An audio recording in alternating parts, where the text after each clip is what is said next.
자, 설교 말씀이 말씀하신 성경이 응하였으니라는 제목으로 말씀을 드리겠습니다. 신구약 성경은 하나로 연결이 되어 있습니다. 구약에 예언된 말씀이 신약에서 그대로 성취되어 이루어진다는 그러한 사실을 말하는 것입니다. 특히 메시아 그리스도의 사역에서 우리의 예수님은 그 예언된 말씀을 응하셨더라라는 말을 우리는 종종 성경에서 발견하게 됩니다. 예를 들어 신구약 성경을 통틀어서 가장 중요한 말씀인 창세기 3장 15절에 여자의 후손은 뱀의 머리를 상하게 할 것이요 라는 대목이 있습니다. 이는 뱀은 여자의 후손의 발 뒤꿈치를 상하게 하신다는 말씀은 곧 우리의 예수님이 동정녀 마리아에게 나시어 십자가상에서 뱀의 졸개 역할을 하는 이방인 로마인에게 죽임을 당하시나 마침내 다시 무덤에서 부활하셨다는 그런 말씀인 것이고, 또 뱀은 우리의 예수님에 의해서 그의 최대 무기인 사망 권세를 잃고 영원한 지옥의 나락으로 떨어진다는 그러한 사실, 원시복음을 이야기하는 것입니다. 그리고 자그마하게 보이고 또 일상적인 소소한 것들로 보이는 것 중에서 여러 선지자들에 의해서 선포되고 그 선포된 말씀에 따라서 우리의 예수님이 사역을 하셨고, 또 의도적으로 선포된 말씀을 따라 우리의 예수님은 일일이 하나하나 성취하시는 그러한 삶을 살았다는 사실입니다. 이것에 대한 예를 몇 가지만 한번 들어보겠습니다. 첫 번째, 모세가 기록한 신명기서에 보면은 나와 같은 선지자가 나타난다는 그런 구절이 있습니다. 그리고 또 나무에 달린 자마다 저주를 받는다는 그런 말씀이 있습니다. 이 둘을 합하여 이스라엘을 구원하신다는 그런 말씀으로 모세가 이스라엘 백성들을 애굽의 종살이에서 육체적 자유를 허락하는 가나안 땅으로 인도하기 위하여 홍해를 건너는 그러한 사실을 말하는 것이며, 또 우리의 예수님은 십자가상에서 두 팔을 벌리고 저주의 죽음을 죽으심으로써 영적인 이스라엘 백성들을 영원히 죽음을 당하지 않는 저 천국으로 인도하신다는 그러한 말씀인 것입니다. 그리고 일상적인 것들 중에서 우리 예수님의 사역을 살펴본다면 스가랴 선지자가 가장 많은 것을 예언해 놓았는데, 그 부분에 보면은 메시아는 예루살렘 입성 시 어린 나귀를 탄다는 그러한 사실을 기록한 것도 있고, 또 은 30에 메시아가 팔리신다는 그런 말씀과 목자를 치면 목자를 치면 메시아가 그 십자가에 달리면 양떼는 제자들은 떠나간다는 그러한 예언의 말씀과 예루살렘에 큰 애통이 있는 것과 그날의 생수가 예루살렘에서 솟아 동해로 서해로 여름에도 겨울에도 흐를 것이며 마침내 예루살렘을 치러왔던 그 이방인 나라들 중에서 남은 자가 해마다 올라와서 만군의 여호와께 경배하며 초막절을 지킨다는 그러한 예언에 기록된 말씀을 우리 예수님은 하나하나 지켜 행하심으로써 그 말씀이 성취되었다는 그러한 말씀을 하고 있는 것입니다. 오늘 본문에서도 그 연장선에서 구약의 시편, 시편의 말씀이 저자 누가와 베드로 사도에 의해서 인용이 되어 우리 예수님의 사역이 메시아인 것을 증명해 주고 있는 그러한 말씀으로 기록이 되어 있습니다. 그럼 본문의 말씀을 차근차근 살펴보면서 이 말씀 또한 제가 조금 전에 드린 말씀 또한 증명해 보이겠습니다. 12절에 제자들이 감람원이라는 산에서 예루살렘에 내려왔다 이렇게 기록되어 있으며, 이 산은 예루살렘에서 가까워 안식일날 가기에 알맞은 곳이라 이렇게 기록이 되어 있습니다. 하나님의 사람들이요, 제자들이 감람원에서 내려왔다는 말은 앞서 사도행전 1장 9절에 보면 우리 예수님이 성천하신 곳이 바로 감람원이라는 곳이며, 또 여기에서는 우리 예수님이 공생의 기간 동안 예루살렘 성에서 말씀을 가르치시다가 밤에는 이곳에서 습관을 따라 기도하시던 곳이 바로 감람원입니다. 따라서 유대의 관습대로 약 2000규빗 오늘날 1.1km 정도 되는 거리에 있는 곳이 바로 이곳이며, 고린도전서 15장에 보면은 약 500여 명이 우리 예수님이 성천하는 것을 동시에 지켜보았다고 그렇게 기록되어 있는 것으로 보아, 들어는 그 500명 중에 들어는 성전에서, 들어는 마가의 다락방에서, 들어는 자기들이 기거하기에 알맞은 공기에 모여서 있었던 것 같습니다. 그런데 이곳에서 그들은 약 10일간 전심으로 기도한 것으로 보여집니다. 왜냐하면 6월절 이후 50일째가 맥주절인 성령 강림절이므로 한 곳에 모인 성도, 즉 오늘날 교회 모태가 되는 곳에서 약 120명의 성도가 불의 혀같이 갈라지는 그러한 성령 체험을 하게 된 것입니다. 그들 중 핵심 멤버들인 사도와 그를 따라 소종 들었던 몇몇 여자들과 예수님의 어머니, 그리고 예수님의 육신의 아우가 포함되어 예수님의 성천 이후 약 20명 정도가 120명 중에서 약 20명 정도가 마가의 다락방에서 기거하고 있었던 것으로 보여집니다. 그런데 여기 우리 예수님의 어머니 마리아와 그의 동생들에 관해서 제가 잠깐 천주교 교리를 비교해서 말씀을 드리겠습니다. 천주교에서는 예수님은 순수한 동정녀 마리아에게 태어난 그러한 사실로 받아들이고 있습니다. 또한 예수님뿐만 아니라 성모 마리아도 성천하셨다 합니다. 그러므로 그분은 한 번도 남녀의 그러한 육체적 그러한 경험이 없으시고, 우리 예수님의 예수님의 어머니는 동정녀로 예수를 잉태하셨고 낳으셨다는 것입니다. 그러므로 그의 아우들은 요셉의 첫 번째 부인이 있었다는 것인데, 그의 첫 번째 부인에서 낳은 자식들이 바로 예수님의 아들이라고 그렇게 천주교에서는 주장을 합니다. 그런데 그렇게 주장하는 근거가 두 가지 성경에 있습니다.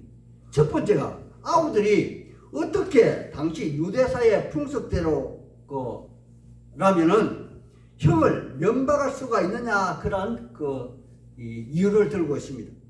요한복음 7장 1절에서 5절에 보면 갈릴리 사람들이 예수를 죽이려 함으로 유대 명절인 초막절을 받아 예수를 찾아가 이르되, 그의 아우들이 말입니다. 이르되 당신이 행하는 일을 제자들도 보게 여기를 떠나 유대로 가소서. 스스로 나타내기를 구하면서 묻혀서 일하는 사람이 없나니 이 일을 행하려거든 자신을 세상에 나타내소서 하니, 이는 그의 형제들이 예수를 믿지 아니함일러라, 이렇게 표현하고 있다는 것입니다.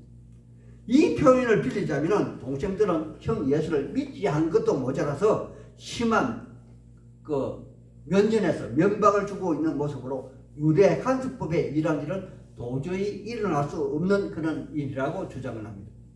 두 번째, 그의 예수님이 십자가상에서 다른 아우들을 다 제쳐두고 사도 요한에게 예수님이 마리아를 부탁하고 있다는 것입니다.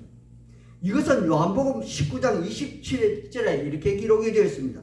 또 제자에게 이르되 보라 내 어머니라 하신데, 그때부터 저 제자가 자기 집에 모시니라, 이렇게 기록이 되어 있는 것입니다.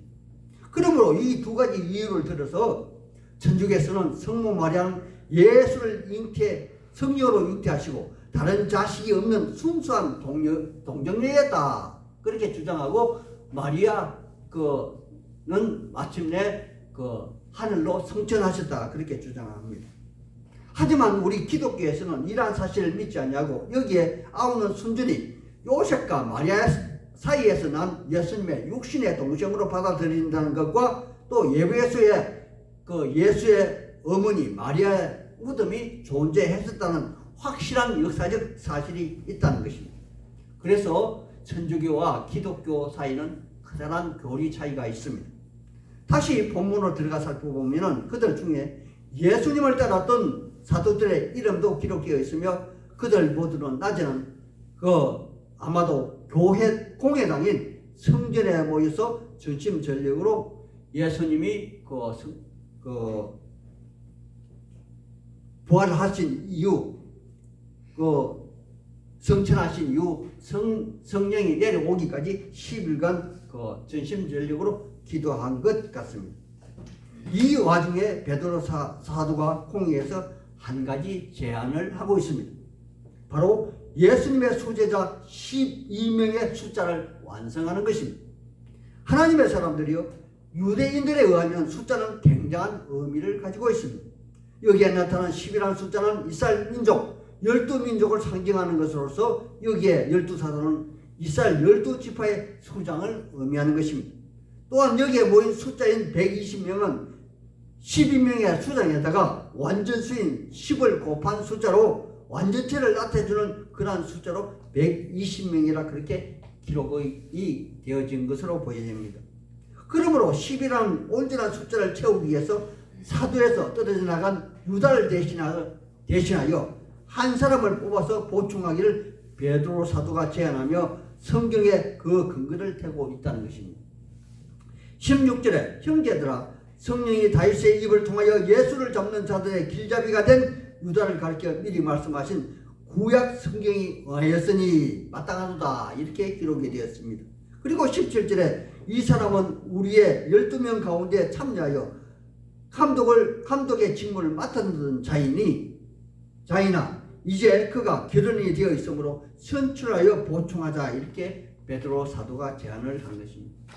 하나님의 사람들이요, 바로 이 말씀은 곧 다윗의 입을 통하여 예수 잡는 자의 길잡이가 된 유다는 구약 어디에 기록이 되어 있다는 그런 말씀인가요? 제가 그래서 성경을 찾아보았습니다. 시편 41편 9절의 말씀이 바로 그 증거가 되므로 제가 읽어드리겠습니다. 내가 신뢰하여 내 떡을 나눠 먹던 나의 가까운 친구도 나를 대적하여 그의 발꿈치를 들었나이다 라고 기록이 되어 있습니다. 바로 이 말씀으로 다윗은 그는 성령에 감동되어 인도자를 따라 성전에서 노래한 것이나 시는 자기 자신의 신세를 한탄한 그런 말씀으로 노래한 것으로 오해하여 불렀겠지만 실상은 오실 메시아의 사역을 노래한 사실을 그는 아마 그때는 차마 깨닫지 못했을 것입니다. 그리고 그의 결국은 과연 어떠했을까요? 18절에 메시아를 배신한 유다의 최후가 기록이 되어 있습니다. 이 사람은 불의의 삭스로 밭을 사고 후에 몸이 곤두박질하여 배가 터져 창자가 다 흘러나온지라 이렇게 기록이 되어 있습니다. 바로 이러한 사실은 예루살렘에 거주한 거주민들은 대부분 다 그 당시에 다 알고 있는 그런 사실이라는 것이며 그러므로 그들은 이 밭을 피밭이라 아겔다마라 그렇게 불렀던 것입니다.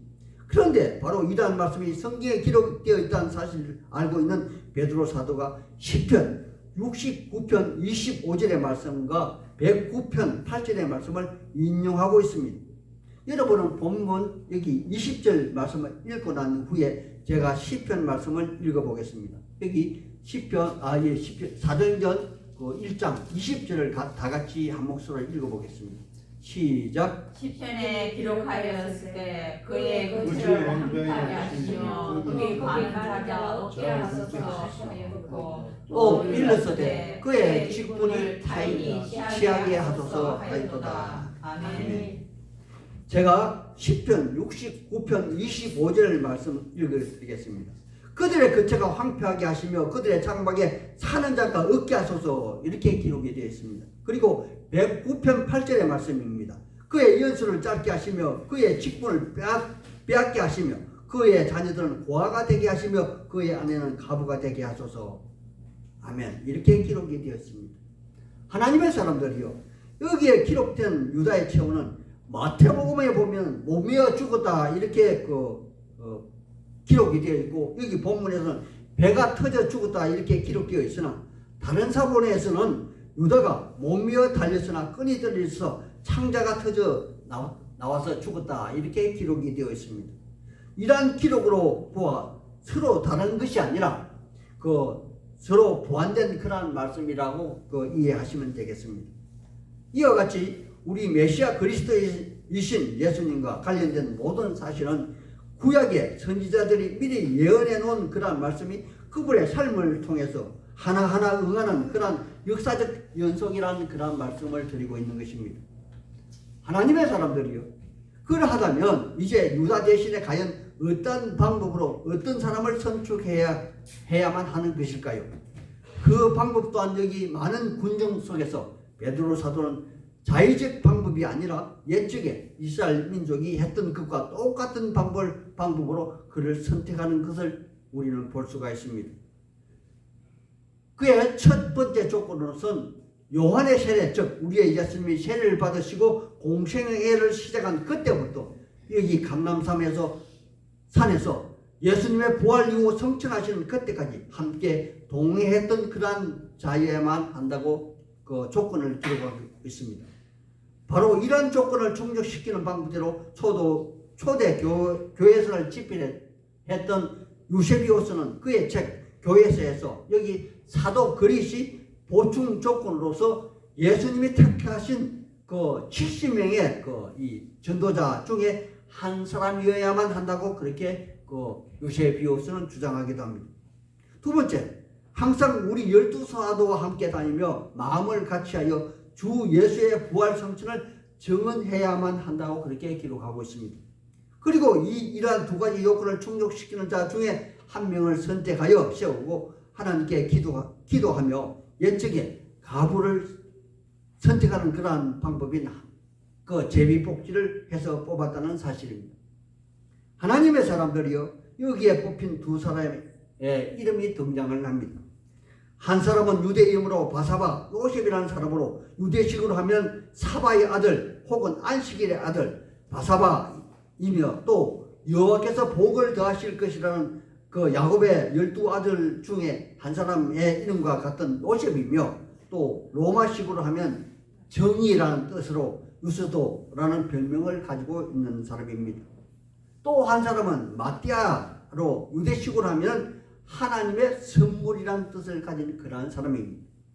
베드로 사도는 이 두 사람을 선택하였고 모인 형제 자매는 기도하고 제비복지를 하여 마띠아를 선택한 것입니다. 하나님의 사람들이요, 여기 모인 교회 형제들이 매사에 어떠한 방식으로 사는지 한 단면을 우리는 볼 수가 있는 아주 중요한 단면이 여기 있으며 그것이 무엇이냐면 그들은 매사에 하나님께 기도하며 나아갔다는 사실입니다. 여기 기도한 내용이 24절 25절에 기록이 되어 있습니다.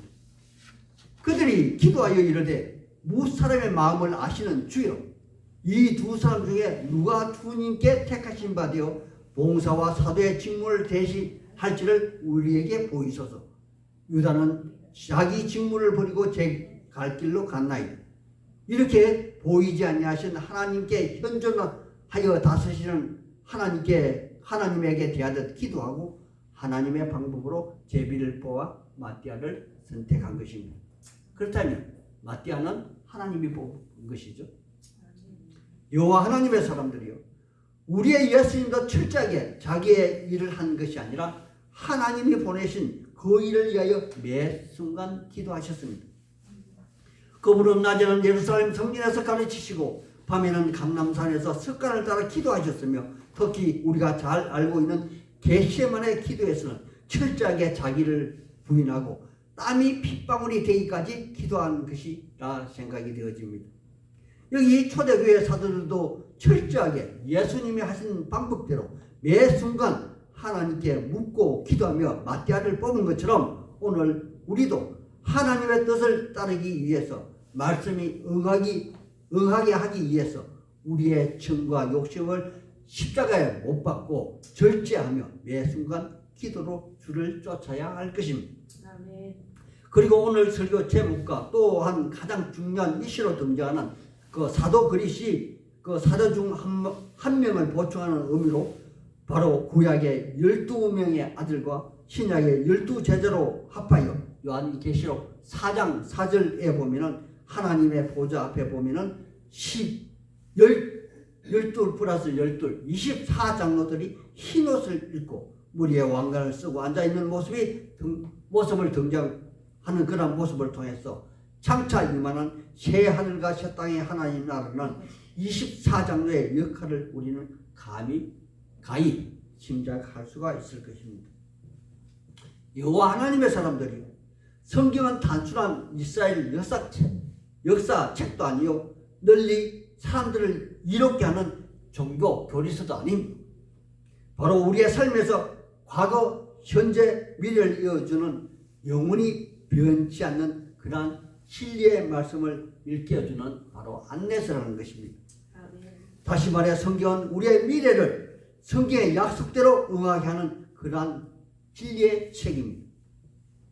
우리의 예수님은 500여 명의 제자들 앞에서 하늘로 올라가셨습니다. 또한 하늘에 올라가신 그 방법대로 다시 오마 약속하셨습니다. 그러하다면 우리는 이 땅에 거짓 진리의 가치에 살아가는 그러한 사람이 아니라 영원한 하나님 나라의 영생의 진리에 속한 그러한 사람이라는 것이죠. 그러므로 우리도 예수님처럼 부활 영생의 진리를 약속받은 그러한 하나님의 사람들이라는 것입니다. 따라서 여러분의 마음속 깊이 이러한 진리를 간직하시길 우리 주 예수님 이름 받들어 소망하고 축복하는 바입니다. 아멘. 아멘.